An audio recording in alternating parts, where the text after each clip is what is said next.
Welcome back. ഇന്നൊരു north Indian ഡിഷാണ് ഉണ്ടാക്കുന്നത്, ചോലെ ഭട്ടൂര അല്ലെങ്കിൽ ചന ഭട്ടൂര. ഇതൊരു നോർത്ത് ഇന്ത്യൻ ഡിഷാണെങ്കിലും നമ്മൾ മലയാളികൾക്ക് ഒത്തിരി പ്രിയപ്പെട്ടതാണ്. Keep on watching and continue supporting Suma's veg stories. Thank U.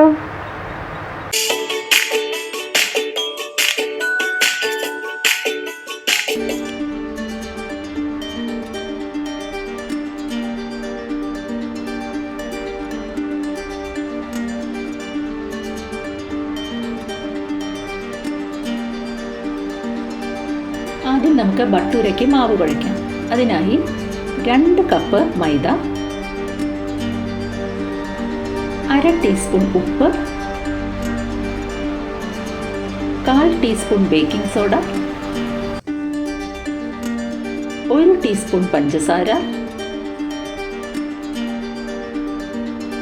1/4 cup തൈര്,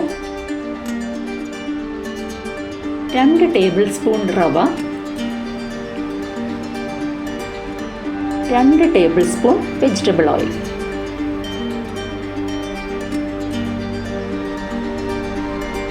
ഇത്രയും നമുക്ക് 1/2 തൊട്ട് 1/4 കപ്പ് വരെ വെള്ളം വേണ്ടി വരും. കുറേശ്ശെ ഒഴിച്ച് കുഴച്ചെടുക്കാം.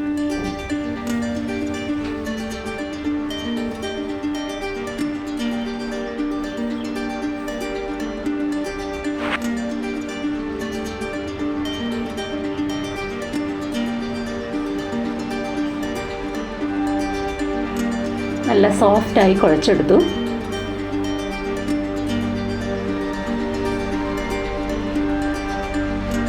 നമുക്കതിലേക്ക് കുറച്ച് ഓയിലൊന്ന് തടവി വയ്ക്കാം.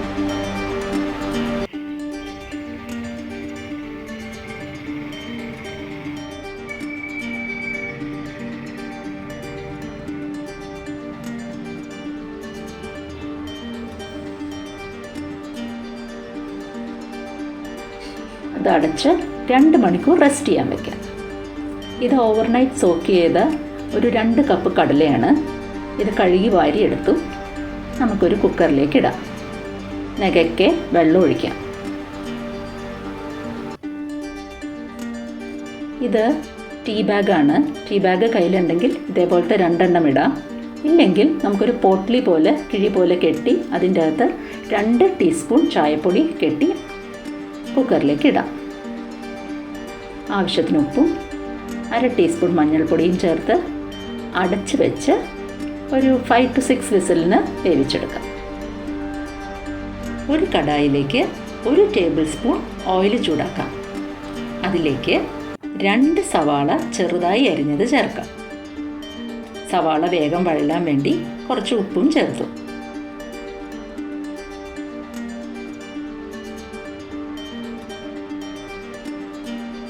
ഇനി അതിലേക്ക് ഒരു ബേ ലീഫ്, 3-4 ഏലക്കായ, 3-4 ഗ്രാമ്പു, 2 കഷ്ണം പട്ട, 1 ടീസ്പൂൺ ജീരകം, കുറച്ച് കസൂരി മേത്തി 1 ടീസ്പൂൺ, അത്രയും ചേർത്ത് വഴറ്റാം. ഒന്ന് വഴന്നു കഴിയുമ്പം അതിലേക്ക് 1 ടീസ്പൂൺ ജിഞ്ചർ ഗാർലിക് പേസ്റ്റ് ചേർക്കാം.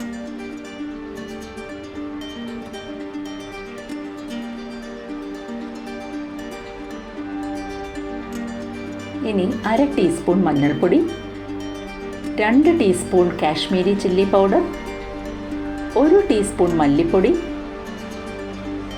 1/2 ടീസ്പൂൺ ജീരകപ്പൊടി, 1/2 ടീസ്പൂൺ ഗരം മസാല, ഇത്രയും ചേർത്ത് നന്നായി കൂട്ടി യോജിപ്പിച്ച് വഴറ്റാം.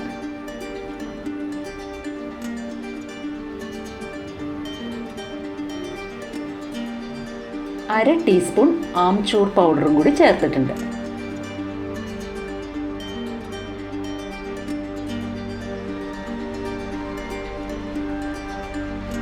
ഇനി അതിലേക്ക് ഒരു വലിയ ടൊമാറ്റോ മിക്സിയിൽ അടിച്ചെടുത്തതാണ്, ടൊമാറ്റോ പ്യൂറിയാണ്, അതും കൂടി ചേർത്ത് വീണ്ടും ഒന്ന് ഇളക്കിയെടുക്കാം.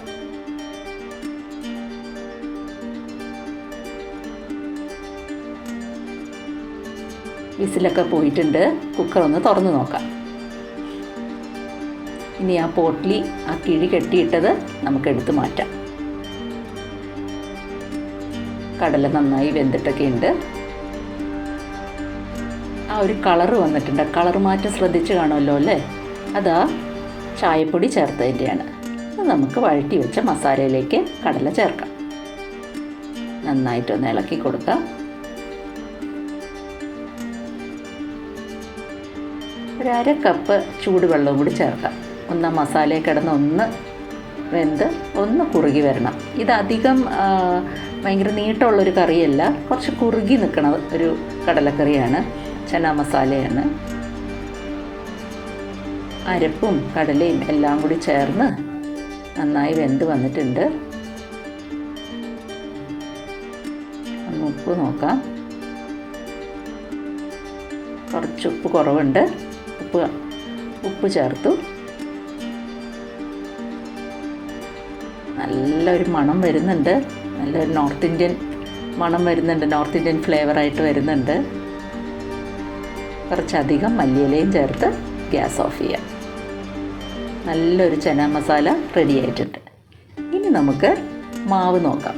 മാവ് ഇത്തിരി പൊങ്ങി വന്നിട്ടുണ്ട്. ഒന്നും കൂടി ഒന്ന് കുഴച്ച് ബോൾസ് ആക്കി എടുക്കാം. ഇപ്പം നമ്മൾ വീട്ടിലുണ്ടാക്കണതുകൊണ്ട് അത്ര വലിയ ഭട്ടൂരയല്ല ചെയ്യണത്. പൂരിയൊക്കെ ഉണ്ടാക്കണ പോലെ അതേ ഒരു വലിപ്പത്തിലാണ് ഞാൻ ചെയ്യുന്നത്. അപ്പോൾ ഈ മാവിന് നമുക്കൊരു 9 എണ്ണം ഉണ്ടാക്കാൻ പറ്റും. അപ്പോൾ വലുതായിട്ട് ഉണ്ടാക്കണമെങ്കിൽ അതൊരു 5 4 5 ഒക്കെ കിട്ടുള്ളൂ. പരത്തിയെടുക്കാം. കുറച്ച് എണ്ണ തടവിയിട്ടുണ്ട്.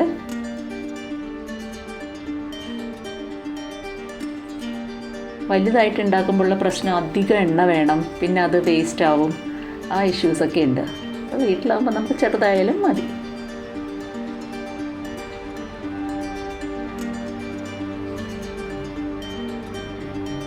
അതുപോലെ പരത്തിയെടുത്ത് തിളച്ച എണ്ണയിലേക്ക് ഇടാം.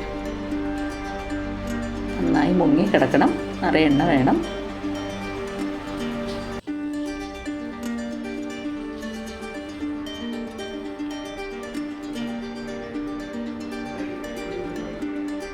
നന്നായി പൊങ്ങി വന്നിട്ടുണ്ട്.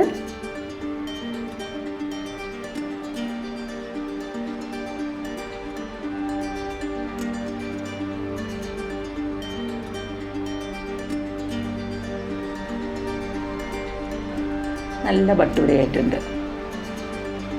ഇതുപോലെ തന്നെ ബാക്കിയെല്ലാം നമുക്ക് വറുത്തെടുക്കാം.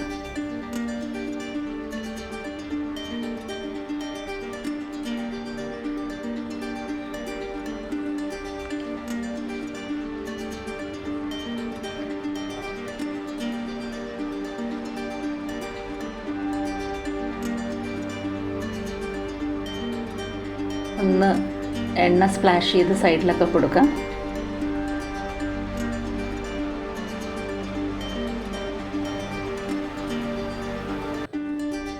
അതാ നല്ല ടേസ്റ്റുള്ള ചോലെ ഭട്ടൂര അല്ലെങ്കിൽ ചന മസാല ഭട്ടൂര റെഡി. എല്ലാവരും ഇത് ട്രൈ ചെയ്ത് നോക്കി അഭിപ്രായം പറയൂ കേട്ടോ. മറ്റൊരു നല്ല വീഡിയോയുമായി ഞാൻ വീണ്ടും വരാം. Till then, bye.